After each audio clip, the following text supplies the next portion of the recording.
Howdy, cadre. I've been exploring different seeds, and man, I've just fallen in love with this one. I went a little bit crazy and creative. My starting point was up here. There's a chest. I was on the side of this hill, and quickly saw this village, beautiful peninsular village. Not too exciting. I don't even think they have a blacksmith. But I was thinking about, kind of building here, like a castle on this little hill, because this pond is pretty, and I like the view. I had my render distance much higher, but for flying around, it was loading slow and driving my computer crazy, so turned it back a bit. Anyways, yeah, that's the monstrosity I built. I I don't know how much time I spent. Initially, as I explored, just slightly, I mean, really from the village, I saw, yeah, and I haven't changed much except laid torches. Um, from the village, I could see kind of this ravine, so I came over to check that out. And initially, I thought I would build. Hi, guys.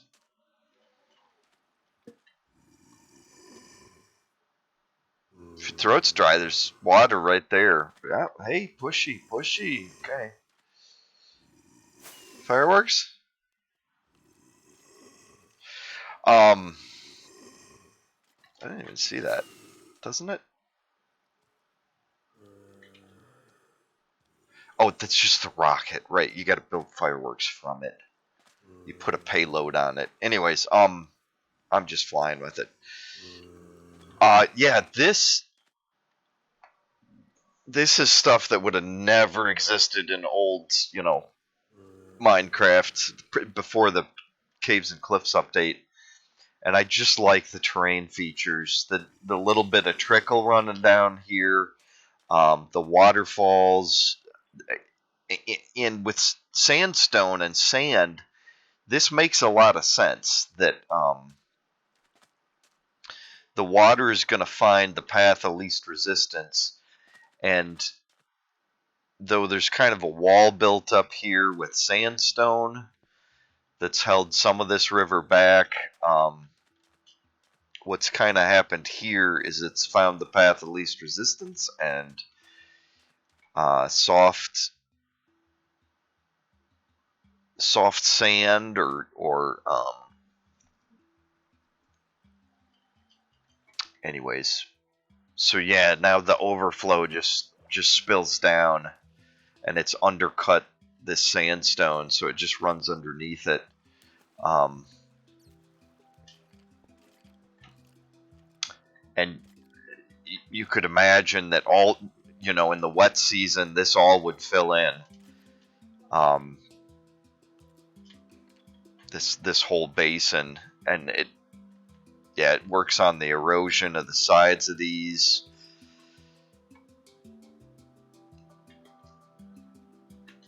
But yeah, all of this is just awesome. And then you've got the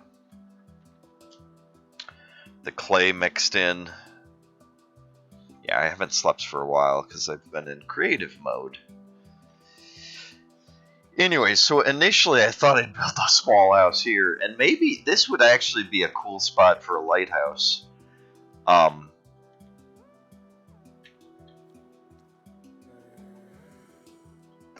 I don't know. Does that?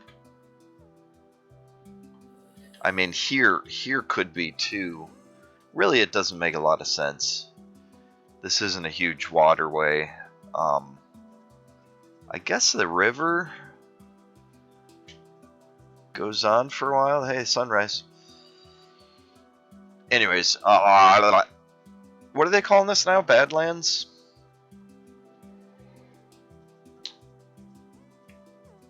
Yeah, wooded badlands.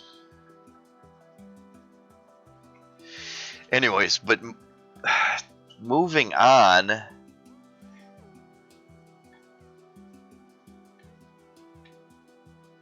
Yeah, so I thought this kind of floating promontory here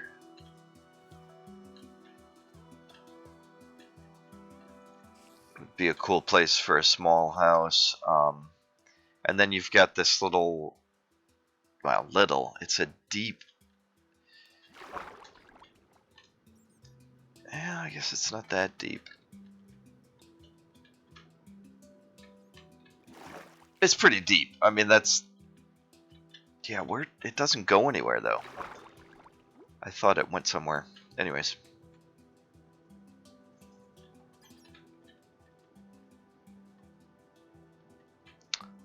Perhaps it used to and got blocked up.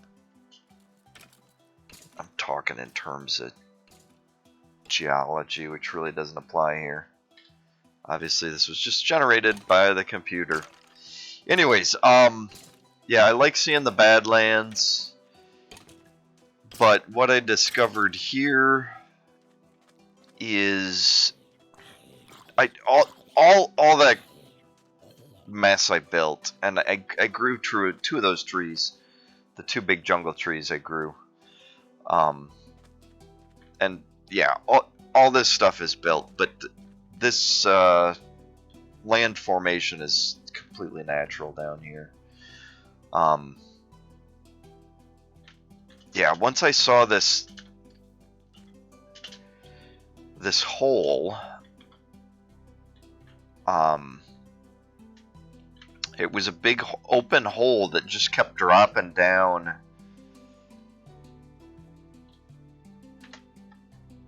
There's, cave systems all over here, but this huge thing,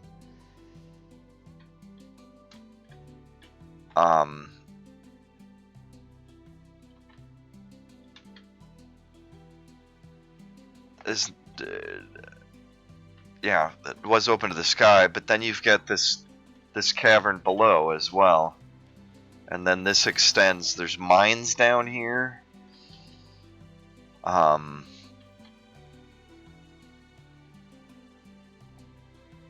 Yeah, mines that extend out into lush caves.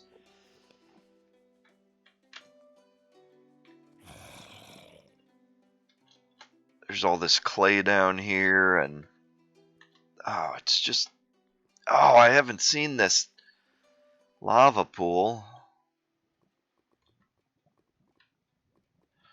Oh, just a joy.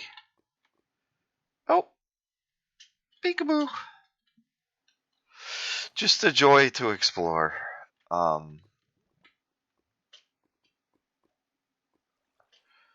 So anyways, my thought was, yeah, I want to do like survival cave exploration and stuff.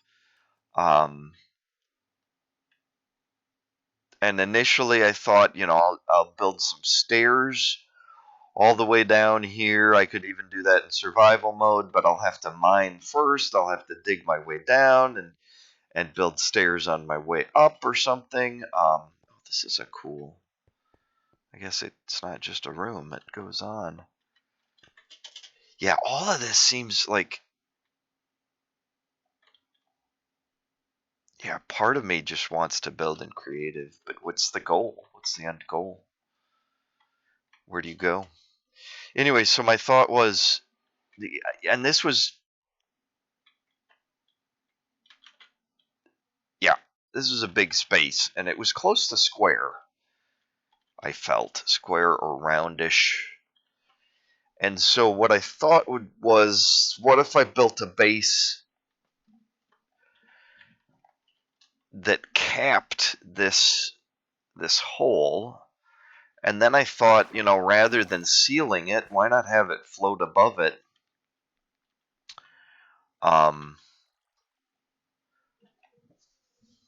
So obviously the waterfalls are mine, but I decided instead of stairs I was going to use transportation sorry, the waterfalls as transport. I was thinking about other things already. And anyways, when I thought maybe this base floats above the hole, so it caps it, but doesn't seal it as much as it just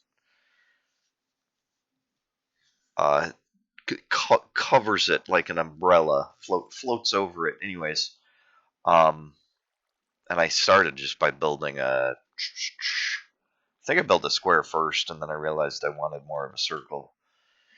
Yeah, and even in survival mode, I'll be able to travel up and down these. If you get just outside of it, you can breathe, and then when you get to the holes, you can hop through. Anyways, so I built this circle, and I decided to make this. I started with this glass, and I played with the glass type some. I don't know. It's strange the differences. Like regular glass is clear, but then um, the borders are very bright. The borders and these little highlight marks are very close to a pure white. And that is fairly nice for walking on because you can clearly see that it's there. I thought I would like this light gray because it fades out. It does kind of add the fog effect. You're out in the sunlight, guy.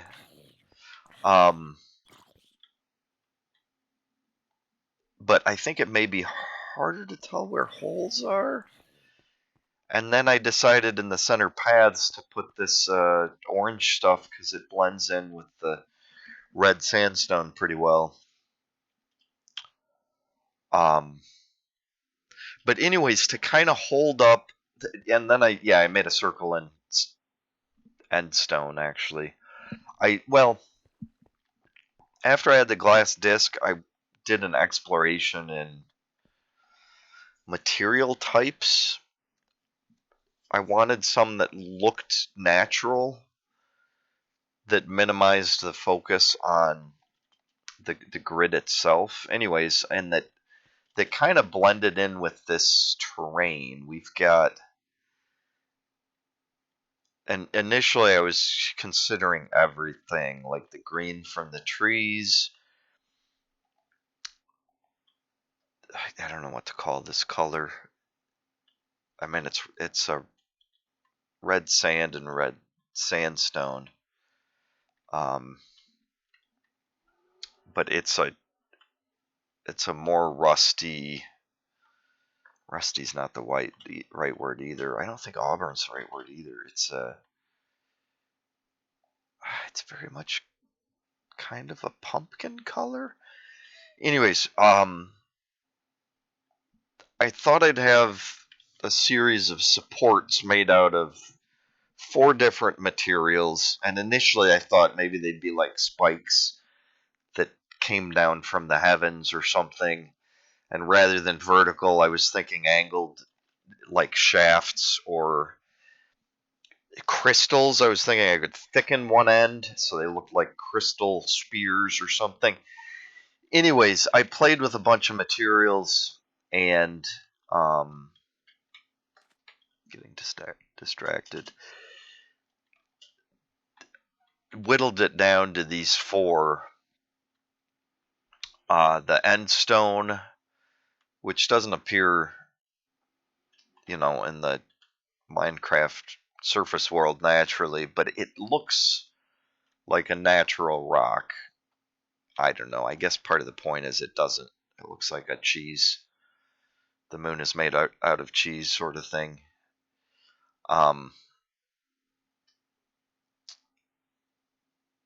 Anyways, but it matches the sand fairly well. I could have gone with sandstone, but I just having a different texture. For the red, I went with the smooth sandstone, and I like that this is a very subtle texture. Anyways, so yeah, I guess the endstone we pulled from the end, and the glowstone we pulled from the nether, and then we've got the magma that I guess appears in two worlds.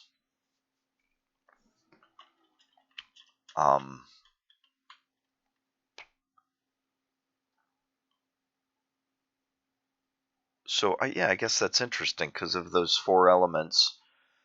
One's from the surface, one's from the nether, one's from the um, end, and then one can be found in both the nether and the surface world. Although it's usually deep in the surface, so it could be seen as like a twixter, betwixt them. Anyways, so the evolution of this design idea, and I just was building in creative mode as I designed, basically. And from the circle, I knew I wanted 4 doors, and that led to this kind of cross path in the center. And I started laying up with the redstone. I realized what I wanted to do was, oh, that door is hinged wrong. That got it. Okay. So, I'm still talking about these supports though. So then, rather than just doing true spikes, I decided it would be interesting to treat each of them as kind of a different material, different source, and perhaps a different, structure because of it, perhaps formed in a different way. Anyway, so the magma, I ended up kind of digging into the wall and filling it with magma as if this was like some sort of strange old flow, um, like an old lava flow that had hardened. And yeah, so it just kind of comes straight up its wall. The red sandstone, I just did this strange, it kind of looks like a corkscrew, but the point was to get the the kind of diagonal in 3 dimensions. So, and I didn't want just a straight 45. So, if you look at it from top down, it's 45. It just goes over and over, 1 1 1 1. But from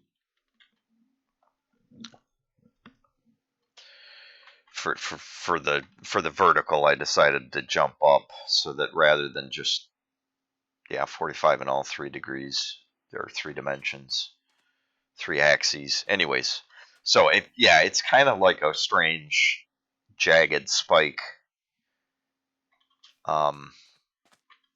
It's regular, so it almost looks machined or mechanically made. But anyways, then for the end stone, I guess kind of like the magma, I float up, but instead of being as straight, I think I did this one first. I just kind of floated up the side as if it was drizzled down like hardened wax or something. And then for the glowstone, I decided to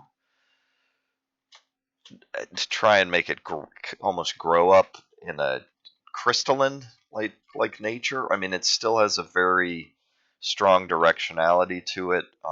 After I did it, I decided I wanted it to kind of rest a foot here for more structural stability. Anyway, so then I ended up kind of using those materials as inspiration for the stairs, with endstone stairs and red sandstone stairs, and Wait, what the heck did I do up here? Oh, brick. Yeah, brick by the magma. Kind of inspired by that color and texture. And then I hadn't done anything with this fourth door because it was floating. And I thought I could, I thought I might bring stairs down here initially. But there's this one lonely tree out here, and I decided it would be cool if I took stairs up instead. So this kind of I think of as the front door. It leads towards the village, and it's got the biggest staircase. So that makes this kind of a side door, which just kind of ends up right here on the edge of the red sands. And we could go around. So yeah, this is a strange mix of very regular geometry with some detail built out, I guess. But then these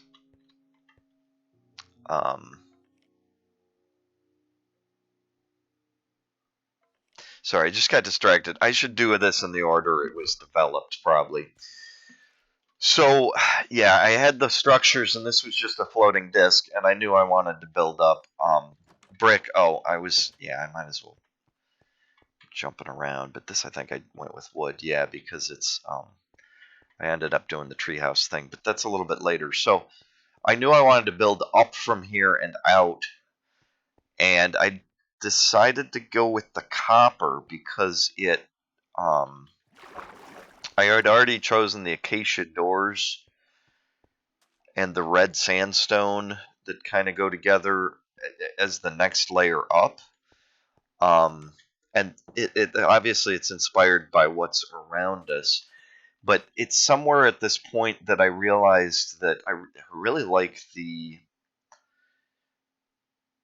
natural striation. And one of the things I learned in architecture schooling, of course, was a big part of modern, Western, especially American, or it pushes into postmodern, but the idea of pulling inspiration from the environment, even blending into it. Frank Lloyd Wright is probably the most popular example. But anyway, so I realized it would be interesting to take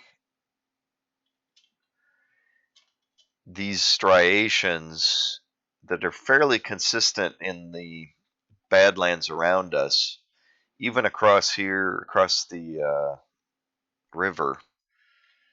There's more of those,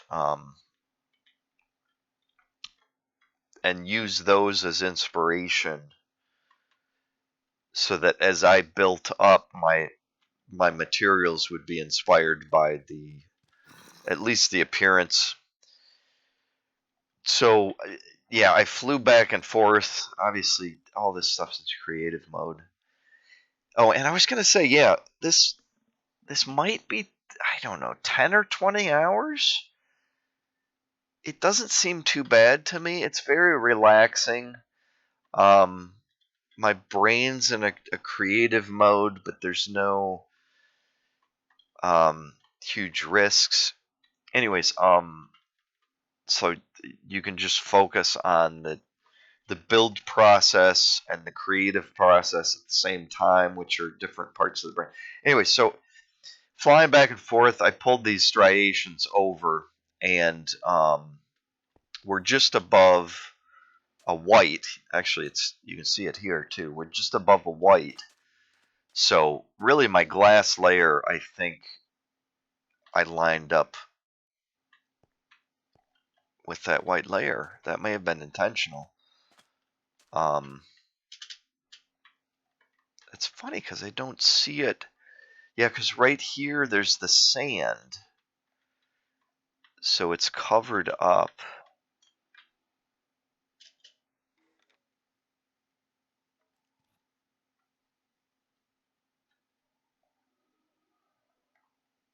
Okay, so it's kind of...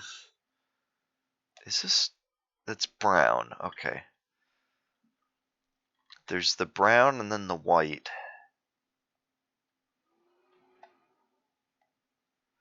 And they're basically at the height of my... I can't get there. Okay. So no, I don't think I quite did it. I think... And that wasn't my intent. I built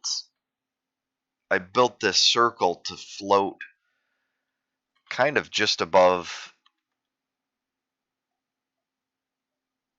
the mouth of this hole. And I think really what I based it on was this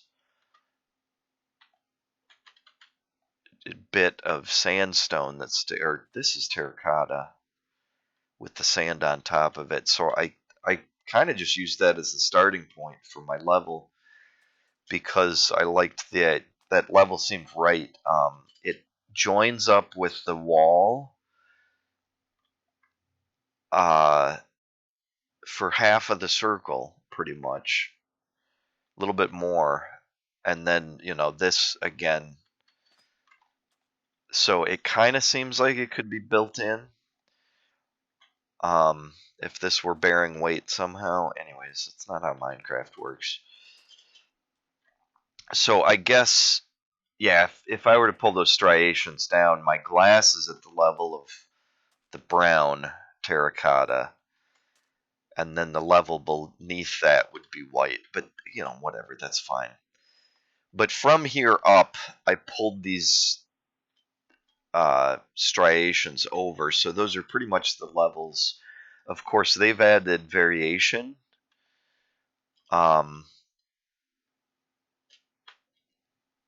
Sometimes it stretches up or down, and also the flow of the topsoil, whether that's sand or the red sand. This is called red sand, right?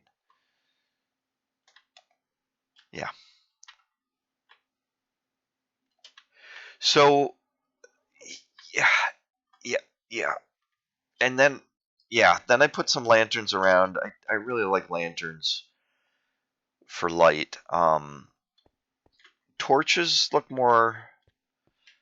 They're obviously a lot cheaper and easier to make in survival.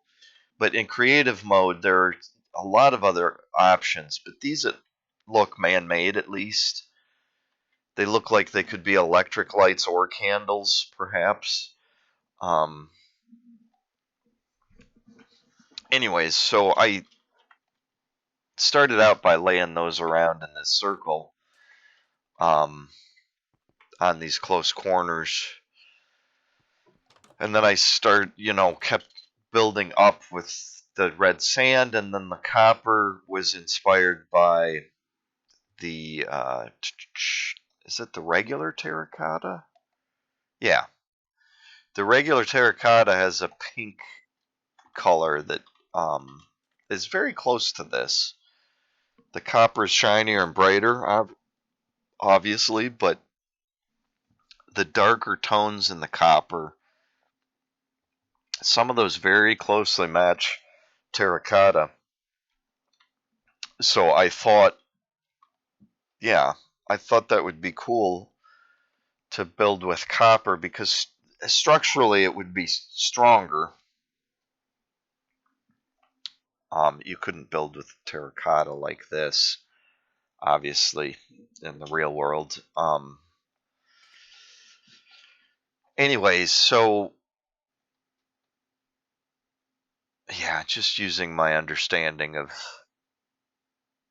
different types of construction techniques. This is a strange one, but this may be similar to some of the earliest methods of temple construction that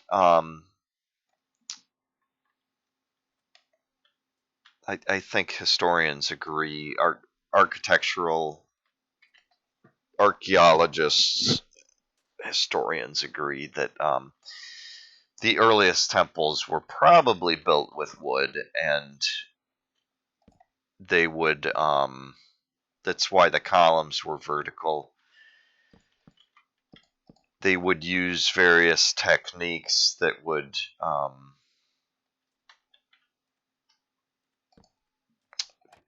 be joints and stuff, and so they would make colonnades.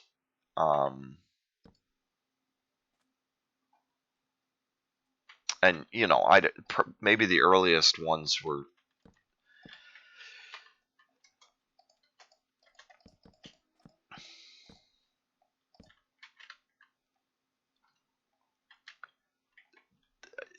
the to yeah the stuff that lasts the longest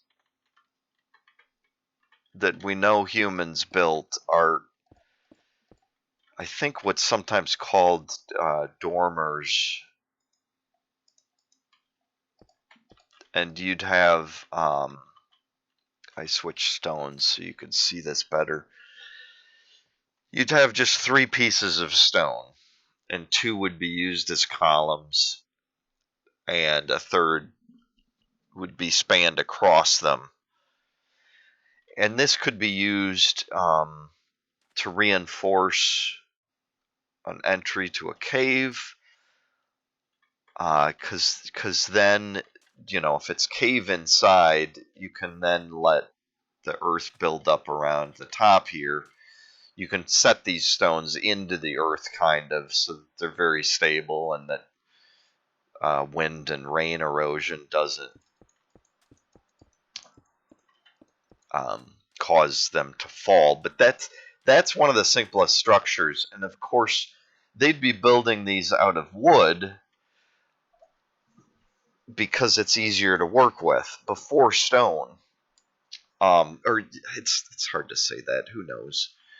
Stone and wood both existed when we were beginning to work with tools and creating shelters and stuff. But anyways, so um,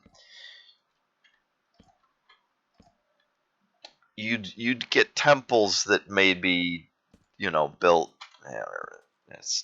Oops. Built with this idea in mind, and then they'd build up a roof on top. But they'd want it to be fairly permanent and nice looking, and you'd end up with, actually, they'd probably look better underneath.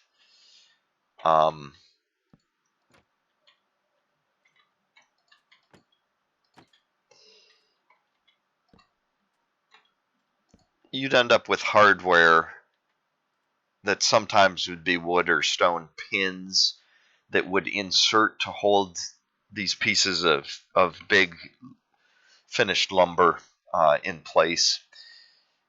And,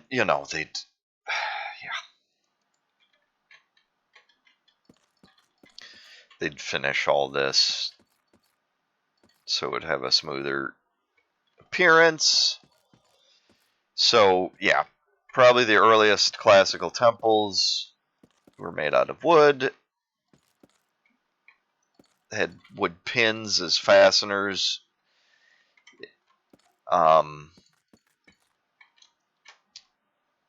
And so later those would become kind of, I want to say, coronet. I think that's a style. Or no, that's Corinth. I forget my column types. Oh my gosh. My professors would be so ashamed. Anyways, so then when they started building in stone, when they had the tools to cut and stone to specific sizes, they were actually mimicking the lumber temples. They were just making them bigger and grander because they could out of stone. They could span greater distances. So their columns could be further apart, and they could be thicker around. And anyways, but you'd end up with the details at the top, where the columns met the roof line and stuff. they'd often be mimicked in stone, even though it made no sense. You're now carving out of the stone rather than inserting pegs into holes that you've drilled in wood or whatever. But they would imitate the forms because it's what the people were used to, and in theory what the gods were used to.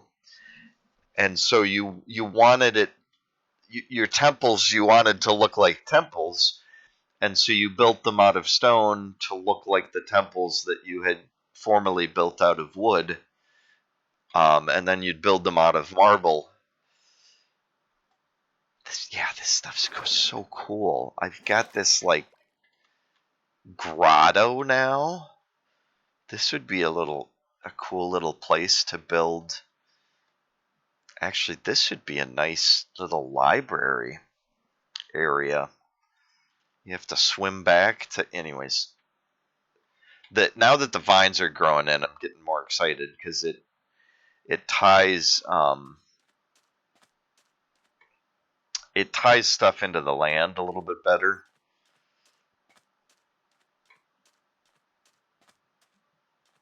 So anyways, as I built up, taking inspiration from these layers,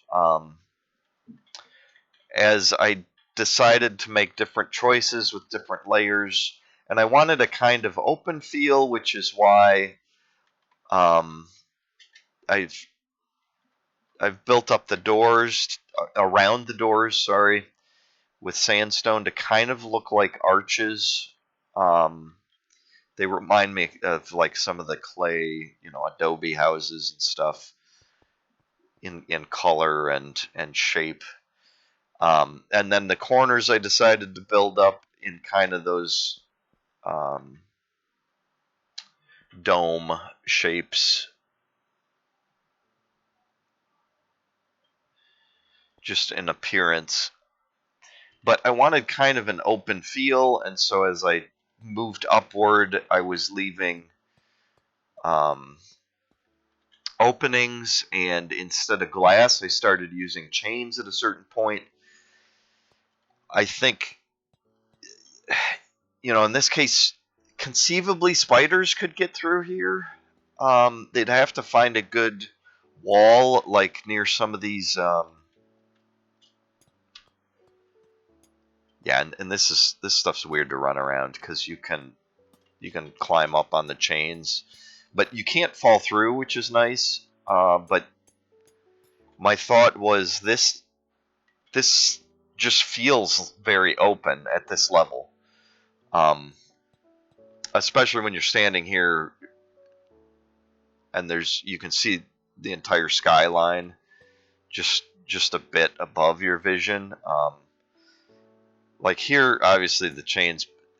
Oh, that's pretty good too.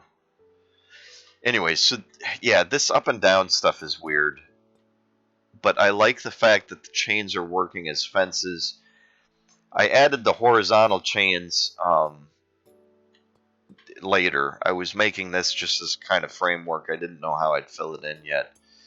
And I'm going to probably fill in these corners as little platforms with the idea that this would be like a walkway for something, maybe for technical stuff. Anyways, I do like this floor because it has the good view. You can see the village and the Badlands, the jungle, the river heading back, and our lake here. Anyways, so from this point, I was building up with copper, but I knew I wanted some solidity above me. I wanted something that felt both heavy, but also had, it felt porous, had small holes in it. So after that very open level, I went with a very dark level that lines up with the brown terracotta that's around. And I thought, maybe the more solid looking layers from around me would be the more solid looking layers in my building. But moving up from that, we get more colorful and more variation, and I decided that I'd use that for more detail, more decoration. So here where we have the regular terracotta and orange, I did a layer of copper stairs, and oh, that's right, it changes up there. Spiders can't get up here though. I don't think there's any spot. Yeah, no, they probably can. It's just in a few spots though. Like, here's a good example. Nah, he's not going to come in. But he could walk up to here and climb this wall and then slide in under this chain.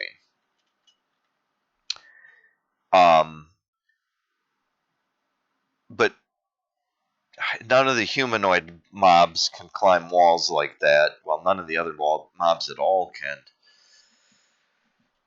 So it's pretty impervious to everything. Well, I guess these doors can be broken down too. But anyways, so in building up, I knew I wanted to incorporate some lumber. So I decided at the corners to, let me get outside again. To build these support hooks, basically.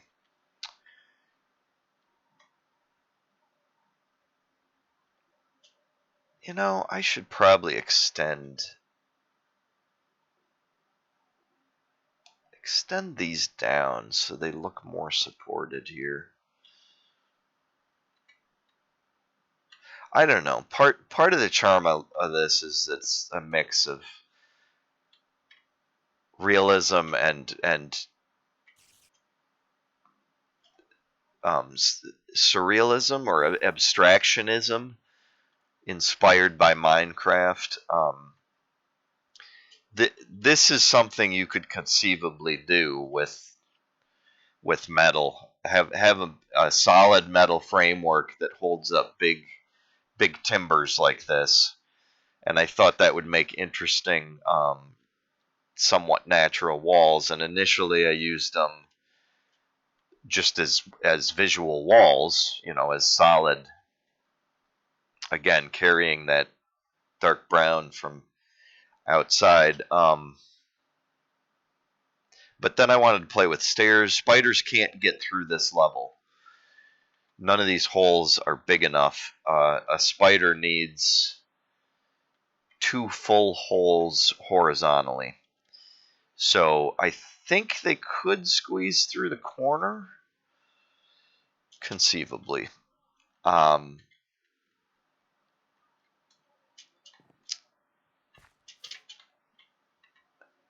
But hey, guy, you rebuilding my jungle? All right. Anyways, so from this layer, I was inspired to use copper to match the regular terracotta and sandstone to match the orange terracotta. And when I got to the next layer, I realized that, it was an opportunity to be inspired by the yellow and the white terracotta. And there's no great yellows. I went with the sandstone, which is just a very faded yellow. But again, the sandstone was one of the things that matches the environment. And I'm kind of using the sandstone. They don't look good together. I guess sandstone is a cooler yellow. End stone's a little bit yellower, brighter. Maybe end stone would have been better on this layer. But I was going for a mix of textures. And I thought this copper is a very machined, regular, and it's got the small squares. So I went with the polished diorite because it's also machined regular.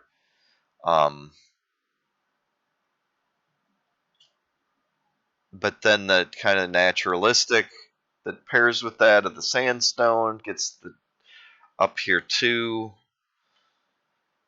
It could be end stone.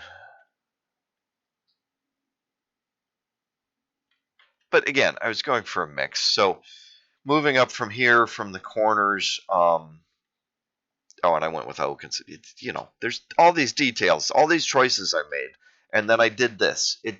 It all ended up in this. It just all goes together. It's a whole bunch of little choices as you go, and then you've got all this chaos. And I suppose I want to show you that, so I'm gonna break that for now.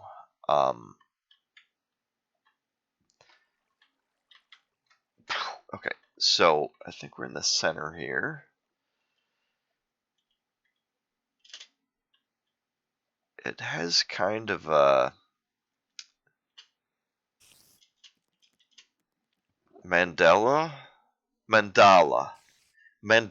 effect. It has a mandala effect.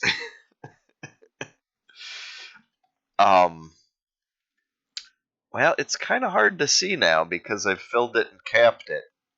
And if I break this glass, we go through, we get the water leakage. So yeah, the choices as I got up higher here were, yeah, it's hard to show you these now. Here it is. This is pretty good. Okay. It's kind of lost here, but from right here, you get kind of a mandala effect. Like the Buddhists sometimes create these by pouring colored sand. It's a very painstaking, meticulous, slow process. But all the little detailed choices I ended up making in each of the levels, it all ends up reminding me of that in the end, and it makes me realize that the process is very similar. That in creating those, I think they are often making logical choices based on knowledge and experience of patterns.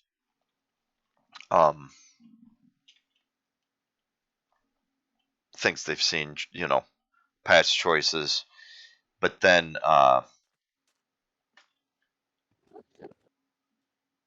anyways, I should have shared this to you when this was still open on top, because it was cool to drop.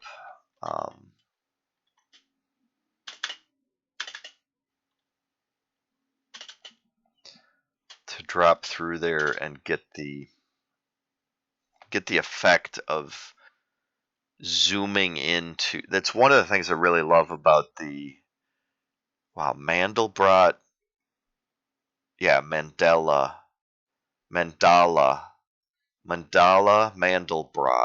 Okay, the Mandelbrot set. Gosh, that's mathematics. I don't want to get into that. Anyways, yeah, I really like the experience of this. It's fairly busy. It's got but the terrain around here is fairly busy. It's got the openings to bring that in. I decided I wanted some ceiling lights here because I wanted to build on the four corners a heavier earthen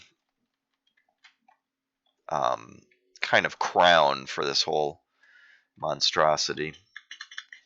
Oh, and I looked up, yeah, I had to look up Gaudi again. Gaudi was an architect. He was, I'm pretty sure, an Italian architect, and he was very inspired by nature.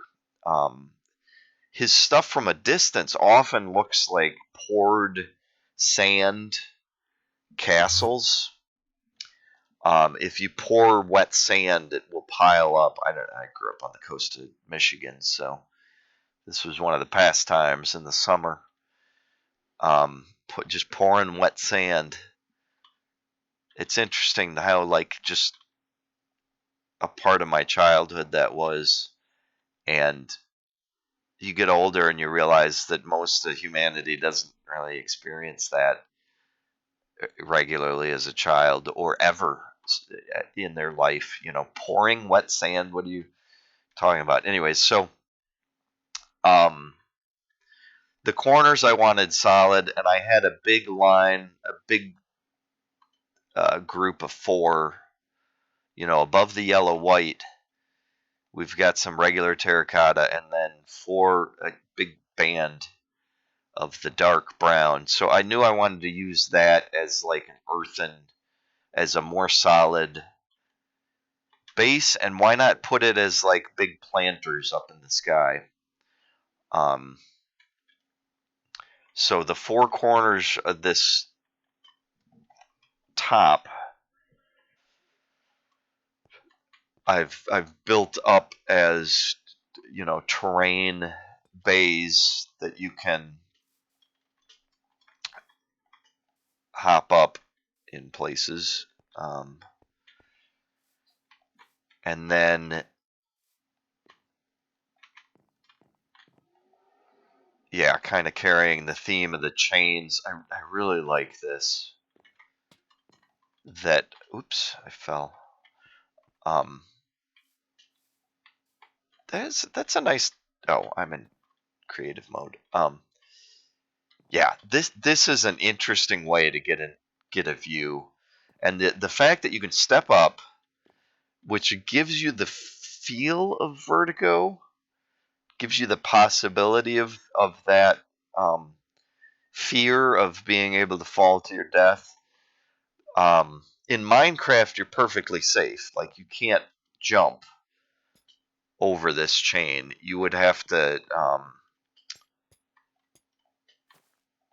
Oh, well, I just climbed this vine. You'd have to climb out to these corners. Here, this isn't safe. Here, you can jump over in Minecraft, but from anywhere below this level, like, you need vines or something to get up. Anyways, that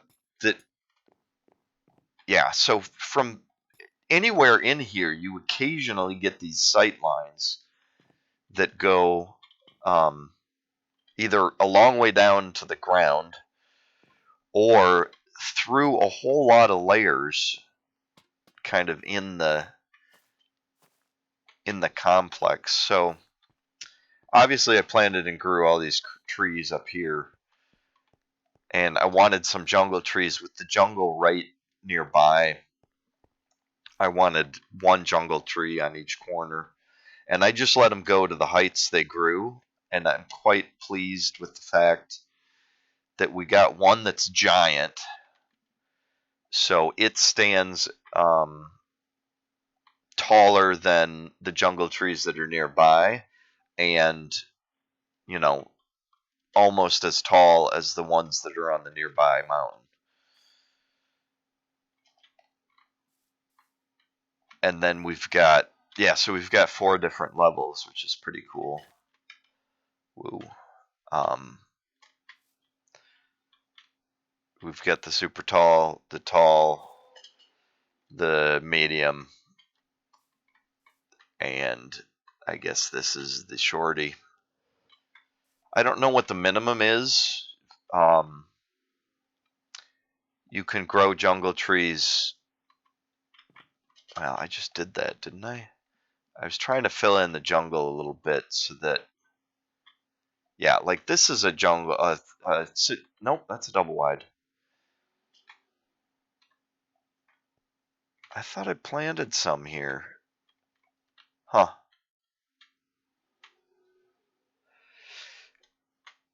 Anyways, so yeah, then I wanted some windows in the center. And I decided on this style. If these were stacked timbers, even down here, this isn't realistic that this would be one tree. If it was one tree, it's really unlikely that you would get a single piece of wood that was this straight, especially with bark on it, that was this size the whole way. Anyway, so if this was created, you would probably have logs that were joined together here and there. And you would, maybe it would make more sense if there was something here and there that indicated that was some sort of joint.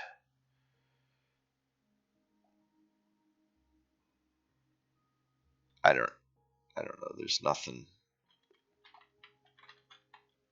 great comes to mind. I mean, perhaps just putting, oops. I don't know. It looks like something. Well, there it's ruined by,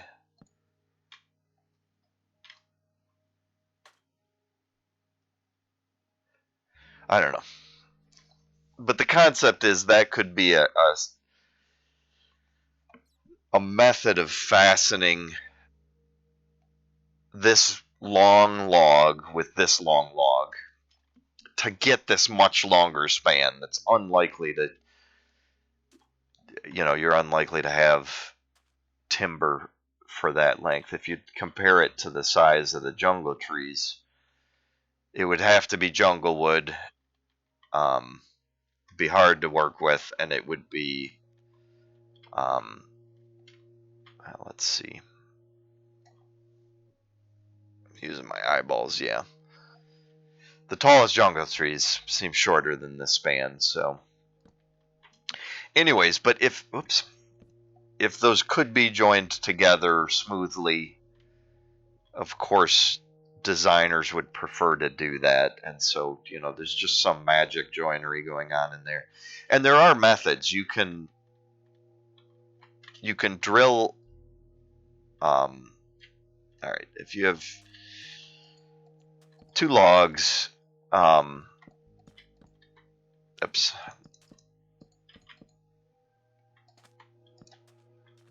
If you have two logs, you can drill a hole in the end of one, drill a hole in the end of the other. A metal rod would probably be best that's sized to fit those holes exactly, and then you push them. You push them end to end, and that would be probably you'd do a series of 5 holes and 5 metal rods that inserted fairly far into the log, and then you could join them end to end and try and match them up. You could probably never get them to look this good, smooth, but this is Minecraft. Anyways, so up here where I wanted to kind of open this out more, in the center, solidifying the corners, but keeping the center more. Why? Anyways, opening the center a little bit more, I thought that, yeah, this is kind of cool because it's clear that these are stacked logs then. And you could just leave spans open. And I played with a bunch of stuff, and I ended up settling on this design where you have a single window that's too wide in the center, and then you've got a high and low window on the sides, and I've angled them to kind of match the terrain. So this comes down with the terrain this way, over there it comes down with the terrain the other way, where we've got the we've got the river flowing in here, I guess. So a little glimpse of the Badlands and the desert across there. And similarly over here, you can see some of the jungle on the hill up there, and down here is where the river is, so river up to hills. And then on the last side, you've got the jungle-capped hills on the side of the Badlands and the flow down and the other river, all that stuff. So once I got the corners built and filled with trees, I decided I wanted a little bit more structure height in the center here, and ended up building just up from this framework now. So this is all floating. And using those striations. Where's my guide? There's one. So I was flying around on the outside when I was doing it, but using those as inspiration helped me choose wood colors, and I've got a guide. This is kind of here as a guide that shows kind of the thoughts I was having of how I could carry to some extent the tone, but to some extent the shade, the darkness or lightness. It's kind of a compromise between both. I mean, with the white terracotta, I thought that would be a good time to use birch, but I ended up not using birch on that layer. That ended up being a stone window or a stone brick. Anyway, there are aspects of this that remind me of like parking structure design choices, where they don't have to worry as much about airflow. The environment. It's open to it's not environmentally controlled. That's not the key.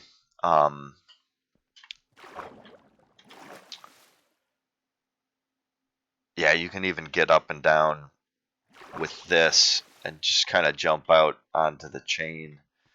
And one of these stairs is blocked by the trees that grew in, and I thought I'd just leave it that way. Like maybe that's the underused stair because it's become overgrown. So on this platform, it was just a glass platform at first, but I realized I wanted these waterfalls down the center here as a method of potential travel. So once I had the glass in here,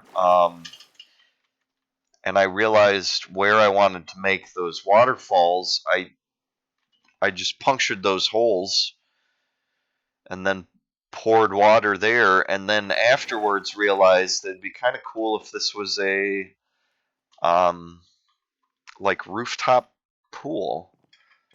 I put in these lights that actually are triggered by these solar sensors. You can see as I toggle the solar sensor, the redstone lamp comes on and off. So these actually turn off during the day and turn on at night, based on the sun's activities. But I kind of like this design where the water kind of bubbles up and is held oddly by these chains. Water held in by chains. Only in Minecraft can you have such magics of surface tension. Anyways, yeah, and I really liked this feels like a tree house design without being. Like, it's not structurally reliant on trees.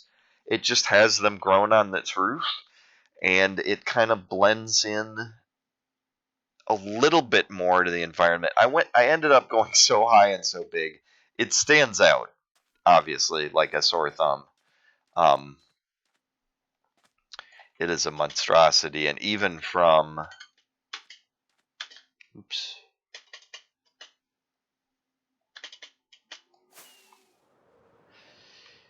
even from the village over here, let's see if I can manage this. Nope. Oop, yep.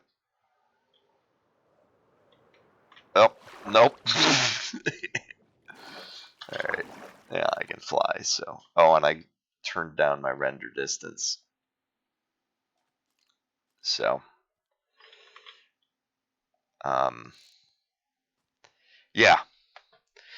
So it has a pretty small footprint. It's actually like if it was resting on the structure, it's really 4 points that hold up everything above it. And those 4 points, yeah, are various soft stones and crystals or whatever. I mean, it does kind of touch on to the redstone in the back, but I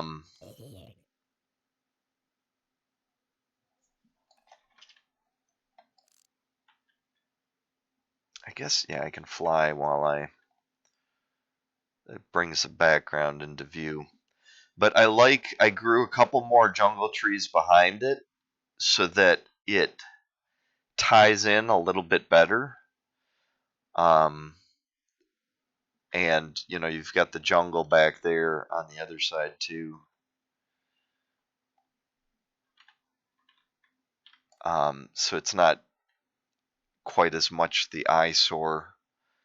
It really does stand out. And I was going for, I started talking about Gaudi. Gaudi was an Italian architect, but he believed strongly that art, craft, intent, design, creativity should be built and like almost poured into every part of the build. So while his structures from afar sometimes look, like I said, like poured wet sand, like they were, I don't know, the finely crafted, they almost look like insectoid constructions at times, like beehives or wasp nests, more like wasp nests. That's what I'm going for. Anyways, this obviously looks man-made, but it seems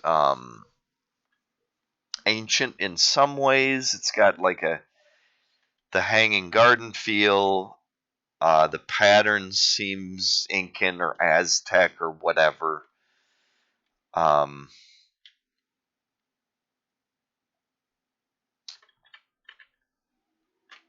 yeah, and I'll probably tear down this bit of lumber that was serving as a guide. I mean, part of what I thought was I may be using this for more decisions. Like, it'd be interesting if the furniture inside met those striations, those patterns too. Oh, hey. This isn't really a village.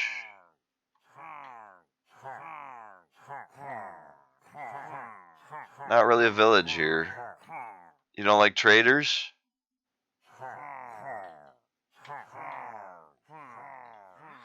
You're just posturing, though. Strange.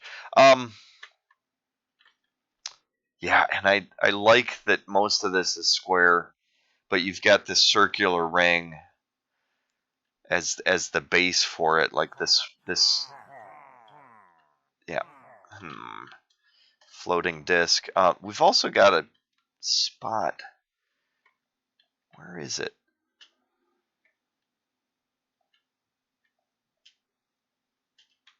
There it is.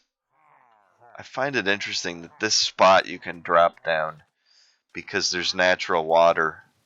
I did not do this. There's just a little bit of natural water here. This I did. Those 4 I did. And I decided to have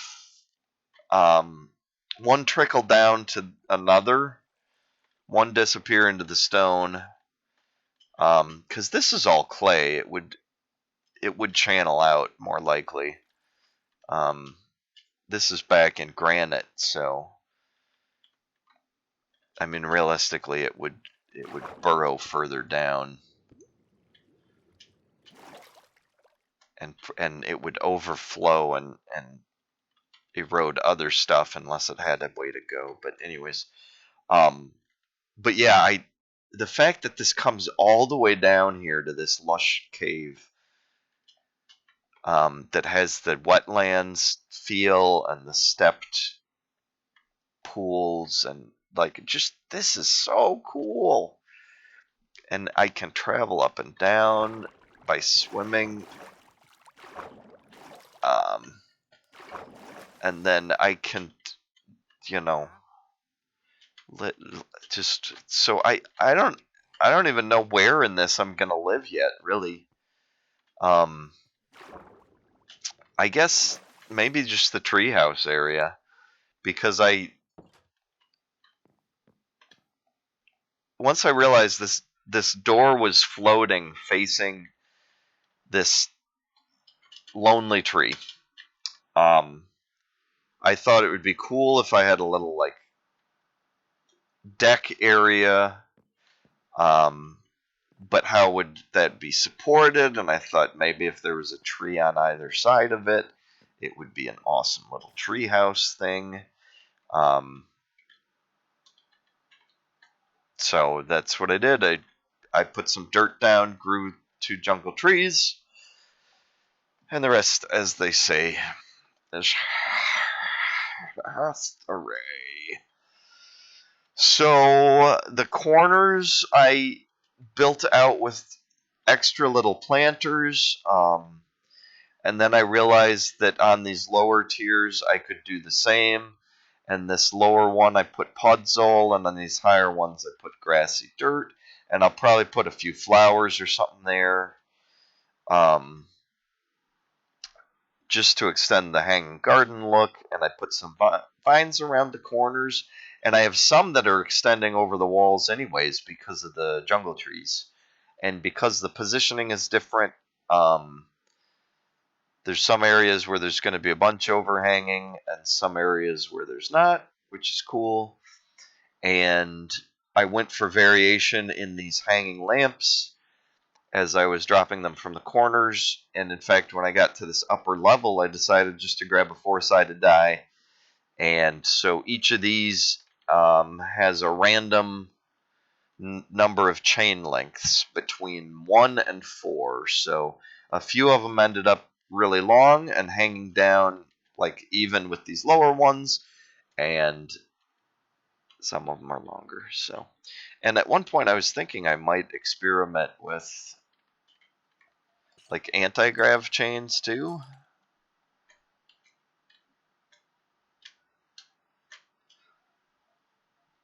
Um,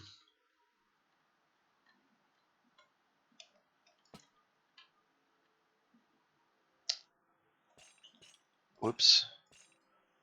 Like, oops. Yep. Like, I was curious if I did some of that stuff.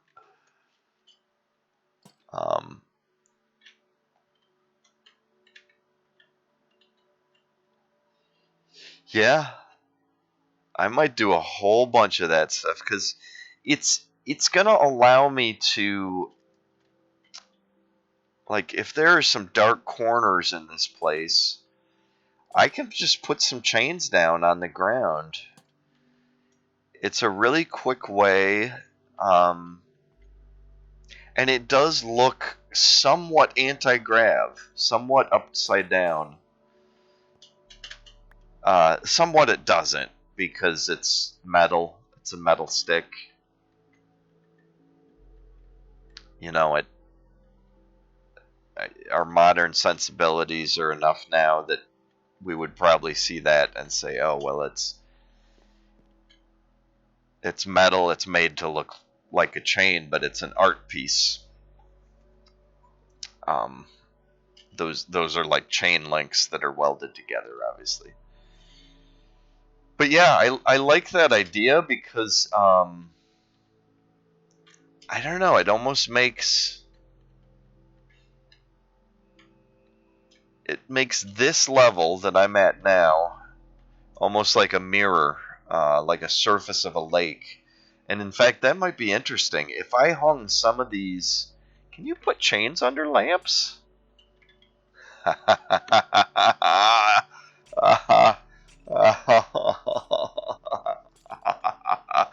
Why does that give me a sense of power? Huh. Yeah, interesting. But then if I was to mirror, like actually mirror those choices, you would have a thing where, oh, it doesn't connect. Wait, it doesn't connect because it's not hanging. There are actually two options for lamps. If you attach it to the ceiling, it lifts it slightly. You can see here it doesn't connect on top. It does connect on the bottom. If we attach it to the upper one, it does not connect to the bottom. It does connect to the top. But by putting it up, almost every angle you see it from, unless you're right even with it, there's that tiny bit of gap. But if you're at all below it, it looks like it'll be a continuous thing. So that would be one way to accentuate. Interesting.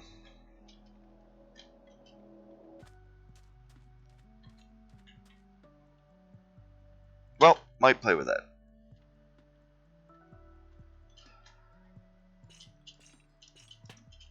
But I have spent a lot of time with you. It wasn't even my intent. I was just going to fly around for a while, but figured I'd introduce you to all this stuff I've done. Just in the last week, I think. Spread out.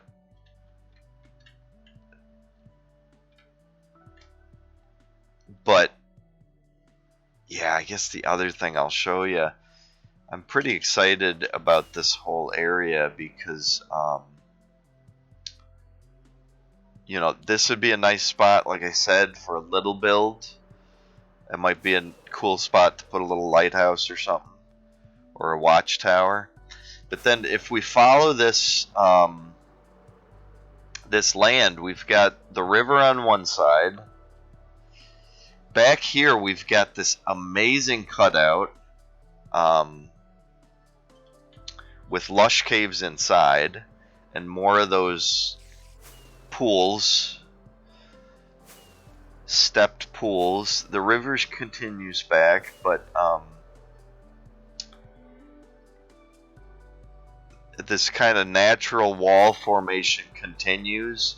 There's another hole here that's got dripstone caverns. So this is a whole nother extensive area that would be cool to build on. And these, when I see these little like cutouts, this already looks like a lake edge to me, and the lake has just disappeared. It's just drained out. And so I'm always tempted when I see this to like take glass, or ice. Ice would be even better. Gosh, make something that looked natural. But I'm worried that here in this climate, the ice would melt and you just flood the whole cavern.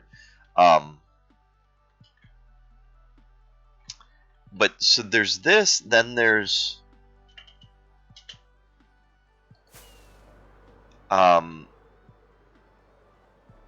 this kind of bay here where the river oxbows. You've got a valley that opens up that's got you know, caves down here. a railway that runs through it.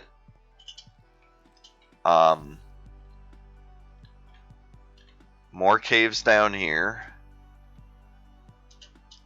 And I think the surface rails are a feature of the Badlands now. It may be the only. Yeah, I can't speak to that for sure, but it might be the only. Those look like they'd fall.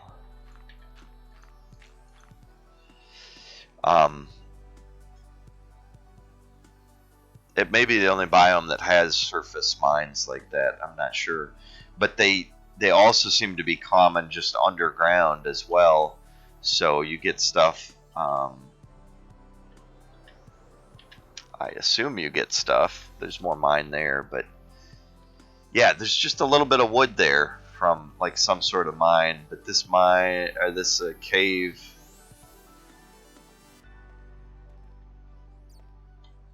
Yeah, I'm not seeing it right here, but some of these caves I've just seen. Well, I flew through some of them with you, so you get yeah, stuff like this where there's mines that cut through. Oh yeah, this is like one of those rooms that forms in the mines sometimes.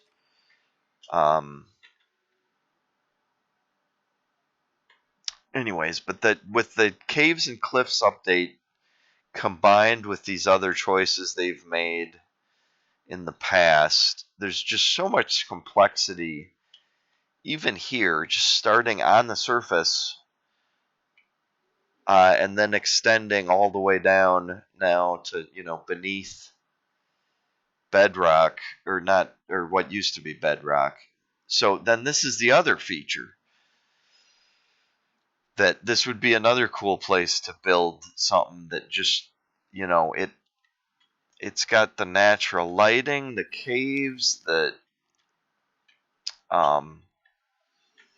like I could imagine a village in this area without even changing much, with houses and paths sprouting up.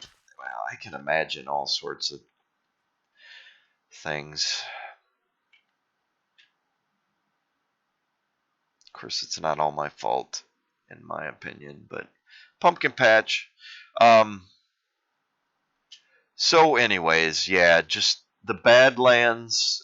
Some of it wooded, and then on some sides, it's just the raw Badlands, and you've got the new caves appearing everywhere. And some of them just dive down. Well,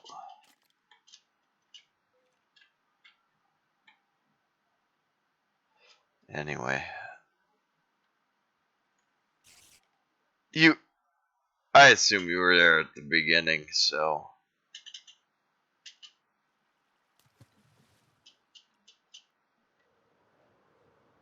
you get the idea. How do I get out? There we go. Hey. Yep.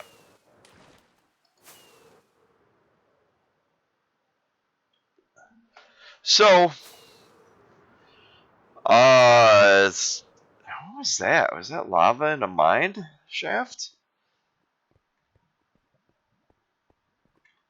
Huh. Wow. Not a mine shaft, just natural lava pool. Interesting. Anyways, so I think this seed is secrets. That translates to 1958708. Sorry. You can just read it, right? 195.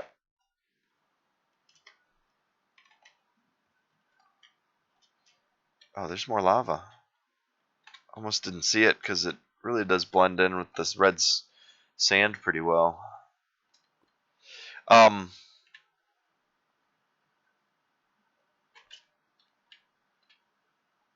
I think Endermen are genius. They're a mob that just moves blocks around.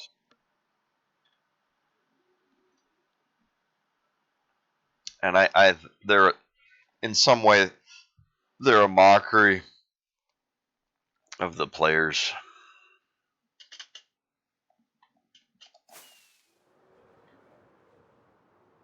In some way.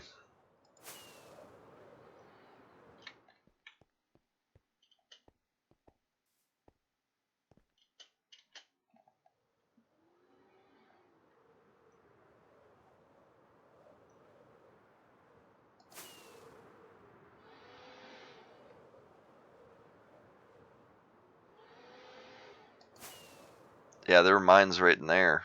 Oh, a whole bunch. Oh, wow. God, this reminds me of that other seed I have. Makes me want to get back to my cows. Make sure they're okay. But this, yeah, this is the start of just a great mining hub.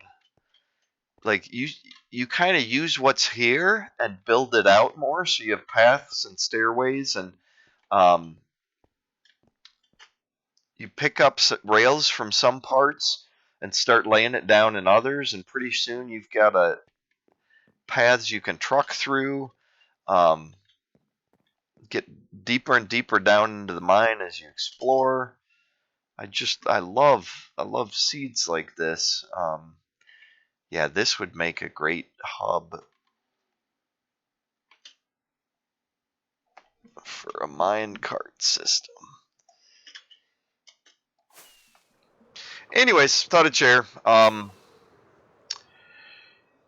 My, my editor has talked me into laying off the Minecraft a little bit. Um, I he the yeah the whole video games thing I thought was a mutual decision, but the focusing on Minecraft was kind of my choice, and he thinks I should be, or for the last 2 years, should have been focusing more on variety. Anyways, but trying that a little bit more now. But I'm not going to give up on Minecraft, obviously, and I do want to revisit some of the worlds that I feel like I've abandoned.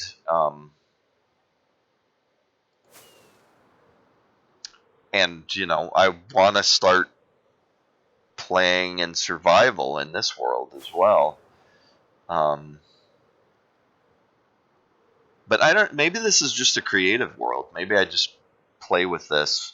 It's so much faster to build in creative, and um, it obviously lets you make choices about materials and placement very quickly on the fly. No cost to making changes, backing up, and um, but of course, there's something rewarding about playing in survival. So this is kind of a compromise strategy that I may be using here, where some things are built in creative, and you know that. Um, but you also play in survival mode at times. And I think this idea of building a base in creative mode, where you have all the choices, if you wanted to make it look just luxurious and ostentatious, ostentatious, obstinate, ostentatious. Um, you could build it all out of diamond and gold and emerald and various colors of glass or concrete, or um,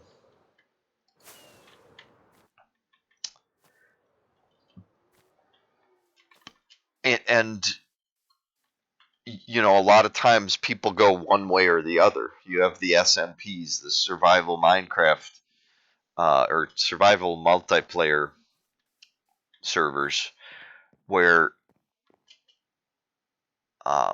the whole point is that it's survival mode, and the crafting and everything occurs in survival mode with resources you've collected. And there's something very noble about that, and rewarding about the idea that there are rarer resources out there that you have to put effort into collecting. And so to build with them shows the effort you put into collecting them. A lot of times, those on these servers, you end up people just start duplicating, find ways of duplicating items, or uh, cheating them in. You can ruin the economy. There's a way that if anything goes in terms of mining processes. Anyway, it, the farming is where it gets crazy, because if you can farm certain mobs so you can make unlimited dynamite or whatever, it destroys the idea of a game economy for certain resources, because it becomes just so much easier to uh, mine for them even in survival mode. And then the stuff, the nether materials, I still haven't built. I still haven't touched. It's still a seemingly out of reach goal for me, because I haven't spent the time in the nether mining. So, anyways, a place like this I find exciting, because I could squirrel out tunnels, underground mines all through um, this piece of land. And part of what I was thinking about, I had been thinking of walls from the start, because when I saw that they were on a peninsula, I thought if I built a wall around them, it wouldn't have to be very long. It could be on just like one side, and if the rest of the island was lit, they'd be, much safer for mobs. Um, Really, the distances involved usually keeps them as safe as they need to be, but um, and raiders swim, so it's not like the walls would protect them from the raiders. But since I had been thinking about walls, and then I built this monstrosity, I thought, what if there was a huge wall that followed this natural land shape? Um, Great Wall of China style, that maybe wasn't as tall as the building I've made. Maybe it would be half as tall. But if there was a wall that just went this way, I mean, like, why would there be a wall? But why are there walls? It's to divide things. And this wall would be dividing one river from another, basically. That these badlands and jungles, kind of the wildlands, um, from this direction, um, this already seems like a natural wall. And part of my thought was, if the wall ran kind of on this side of the hill, this whole crevice, this whole um, cleft valley, it just fascinates me. Like, the fact that you can approach on boat and it's almost invisible. Hey, there's a dead fish. Um, and yeah, the fact that this river opens into a lake, which then has an inlet through this natural feature that then opens to a lush cave. Hey, there's a witch. Which all of this would be good, like farming and natural bathing, and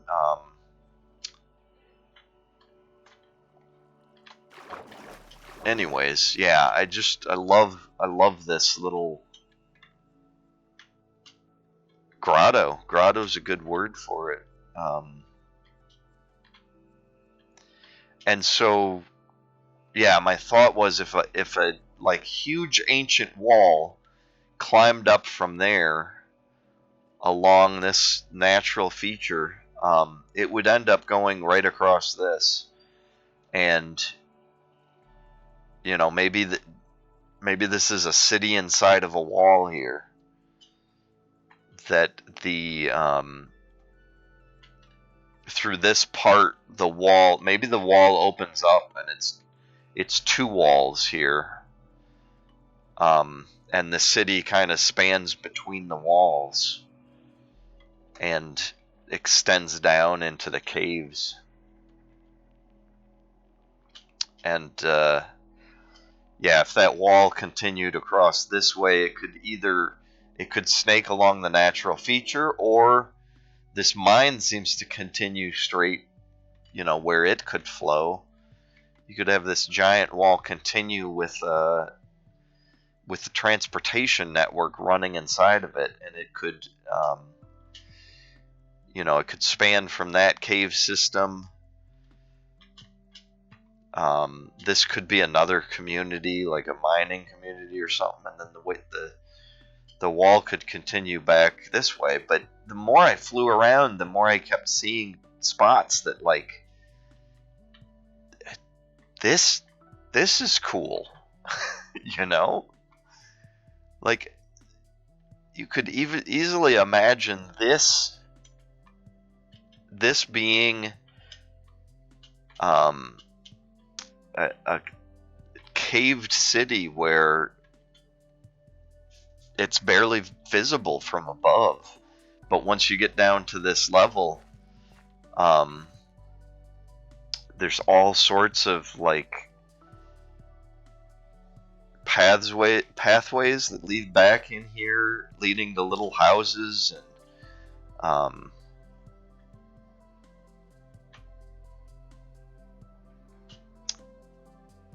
anyways, did I lose my bearings? So yeah, the wall extending, it's kind of going east-west, and but yeah, that's another big hole that would be fun to build something over. And there's a little cleave, and then from here, you'd either expect that the wall might continue that way, but I think it ends. Yeah, it would kind of have to end here anyways, naturally. But maybe this is a major feature, that the wall crosses this valley. Actually, I really like that. It seems to be there's ravines that cross right here and big caves. So maybe the wall would extend over this way.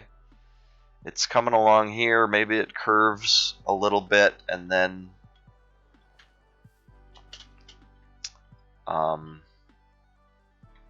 yeah, follows that line and spans this valley. And maybe right at the center you have,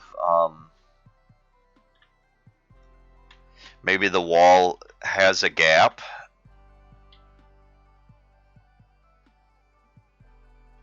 Actually, wow, even more interesting. I was thinking it would be interesting if all this was newer and the wall was just stuck out slightly from here, but was collapsed in pieces and stuck out from the other side too, like it used to span it but collapsed. There's so many things you could do, obviously, with a blank canvas and open page. Part of what makes Minecraft exciting is that it's not a blank canvas. You have all of these natural features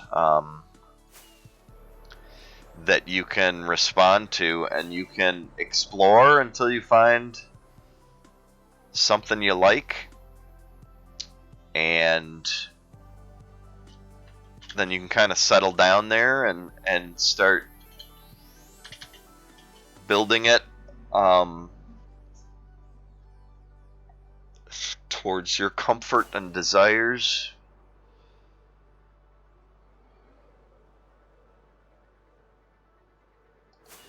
And eventually, with enough time and cooperation,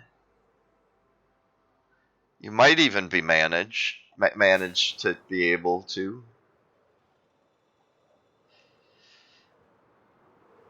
If you're lucky and you know where to find them. Insert catchphrase here.